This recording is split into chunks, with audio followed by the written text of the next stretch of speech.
નમસ્કાર દર્શક મિત્રો, હું શીતલ મહેતા ન્યૂઝ ઓફ કચ્છમાં આપનું સ્વાગત છે। જોઈએ આજના સમાચાર। સમગ્ર ભારતમાં ભગવાન રામના જન્મદિવસની ભાવભેર ઉજવણી કરાઈ। રામનવમીની વાંઢાઈમાં ઉજવણી કરાઈ। સમગ્ર ભારતમાં ભગવાન રામ જન્મદિવસની રામનવમી તરીકે ઉજવણી થઈ રહી છે। કચ્છમાં ઉમિયા માતા વાંઢાઈ મધ્યે રામ મંદિરમાં ભગવાન શ્રી રામની જન્મજયંતિ ખૂબ જ ધામધૂમપૂર્વક ઉજવાઈ।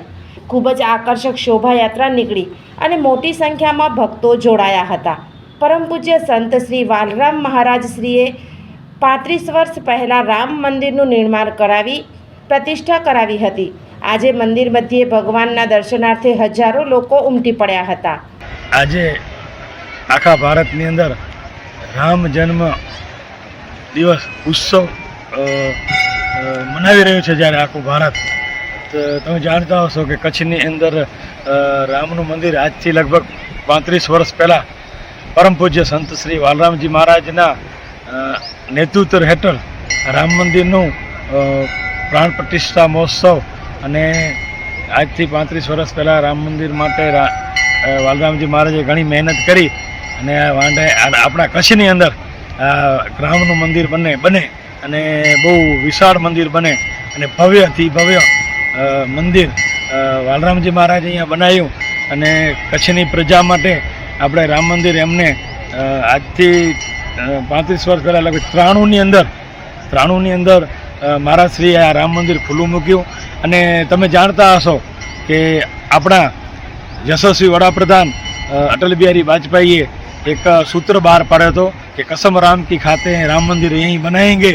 એ સૂત્રને વાલરામજી મહારાજે સ્વીકારી અને રામનું મંદિર આખા કચ્છની અંદર ફરી અને મુંબઈ, નાસિક, પૂના આવા મોટા મોટા સિટીઓની અંદર આપણા હજી પાટીદાર ભાઈઓ તથા ભાનુશાલી અને 18 વર્ણ જે ઓધોરામજી મહારાજ સાથે વરાયેલું છે એ 18 વર્ણ એમને આ રામ મંદિરની અંદર બહુ દાન દક્ષિણા અને ભવ્ય દાન આપી મંદિર બનાવ્યું છે।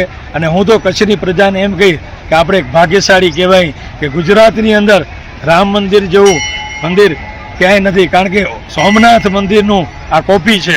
સોમનાથ મંદિર ગુજરાતનું છે, એની આ કોપી છે અને રામ મંદિર આપણા વડીલોએ આપણા માટે મૂક્યું। હું તો એમ કહું છું કે તમે તમારા છોકરાઓને રામ મંદિરે લઈ આવો, દર્શન કરો અને કચ્છની પ્રજાને એક ગૌરવ લેવાય એ રીતે આ રામ મંદિર છે। તો હું કચ્છની પ્રજાને એક આહ્વાન કરું છું કે તમને જ્યારે સમય મળે ત્યારે આવી રામ મંદિરમાં દર્શન કરો।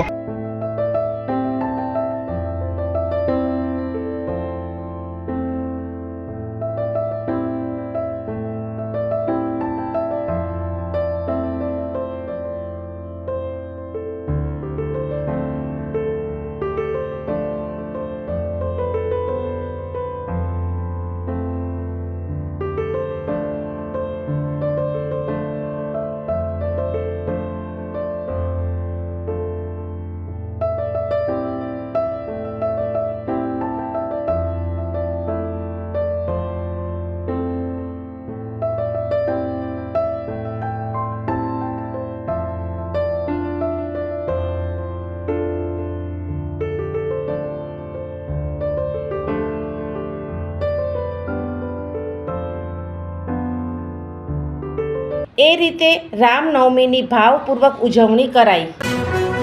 દર્શક મિત્રો, આજે તારીખ 27 માર્ચ 2026 આ હતા આજના સમાચાર। આવતીકાલે ફરી મળીશું, ત્યાં સુધી મને રજા આપશો। નમસ્કાર।